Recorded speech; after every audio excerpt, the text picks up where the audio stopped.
Hi guys, quick switch here. Now, today, sorry if my voice is a little tired. I lately just woke up. I'm kind of tired. But today we are having a Transformers 5: The Last Night spoiler review. So if you didn't watch the movie, then please avoid this video. I might make a spoiler-free review, but yeah. So in the comments, spoilers can go. You can have conversations, spoiler conversations, because this is a spoiler review. Oh man, oh man. Alright, I don't know what happened in this movie. Literally, I had kind of big expectations. So, like, there was just a little spark of hope in me that we're gonna actually get a good movie. But this movie is a miracle in a really bad way.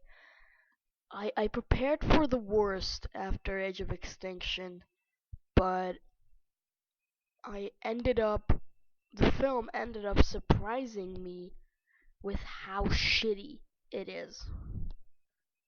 It's like this is the miracle. It was able to even be worse than I expected it to be.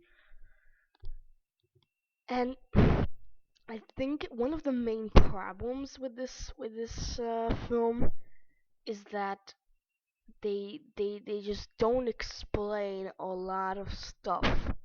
For example, the movie, and like this was one of my biggest complaints when I saw the trailers, is that how they are gonna fit Megatron into the story. But then I figured they are going to explain it, how Galvatron went and how Megatron appeared again. But that didn't happen. Megatron was just there from nowhere. So I was a little surprised by that. Now, of course, you know that basically this movie was marketed with the fact that Optimus is going to be evil. A lot of shots were taken where he's evil. But then in the movie he gets about 15 minutes straight of screen time as him being evil. There were parts of the movie which were so human focused, yet there were so much human focused parts that I kind of even forgot that I'm watching a Transformers movie. You know, I hate cliches. I hate when they bring that in. So I was honestly disgusted when I saw in like the lower end of the movie, when just unfortunately the female protagonist, that Miss Vivian, I think, and Kate Yeager just kind of kiss. You know, it was really just a really unintentional thing. They know each other for like a day or something. They've been through nothing.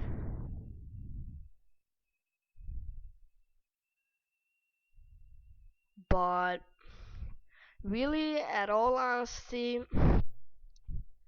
I just kind of think that like this was a mess. But sorry, I went out a little bit of the thing. So what I want to say is that Kate Yeager's and Miss Vivian's kind of relationship was really just pointless, and I just I just like to think of this movie as this being a really badly cutted version of the movie. I really hope that we will get a director's cut, that something like that will be announced, because well, a director's cut would help, because there are just so many things that didn't make it to the movie. There were really cool parts. For example, I really liked when Megatron gets his kind of crew. I really like that. Of course, you can see some pictures. They said like this whole thing that there will be a big story behind all of it, but there was nothing. A bad guy just decided to come and they beat her, and then that's it. Like the weakest point of this movie was the story, but visually. So of course I have to say some cons of like some pros, not just the cons. I really liked the visual effects, but there was so much uh, pointless thing. I kind of thought that this is some sort of a wacky parody of something. For example, when it turns out that Vivian is the last descendant of Merlin, I was like a little surprised. The robot cast was really weak in terms of characters.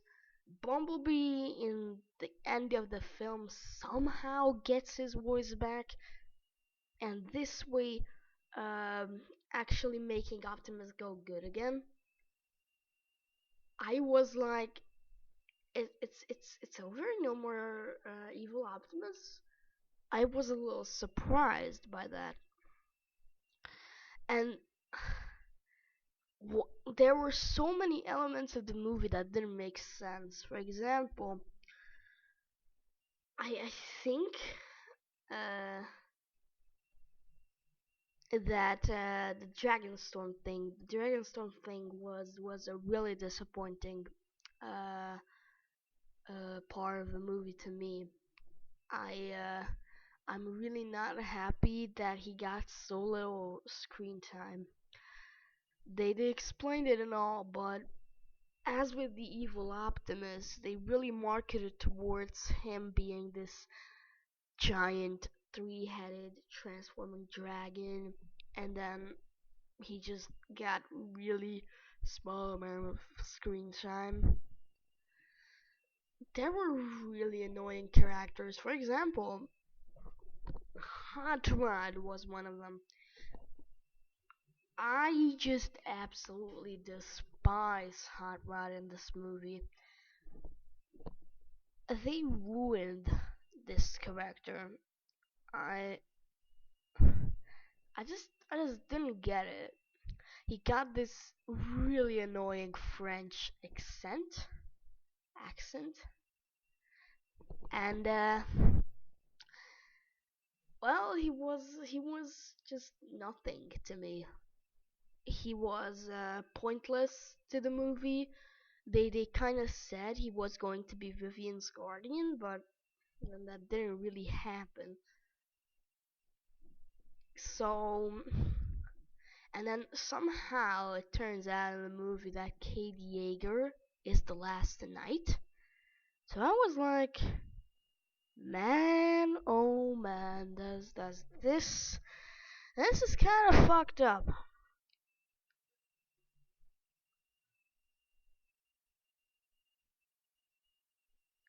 I just don't get this movie. I just don't get it. I absolutely despise it. I think it's a mess. Story is nothing. Visually it's good. But then they also have Rhaegar, I think, which is this really annoying character too.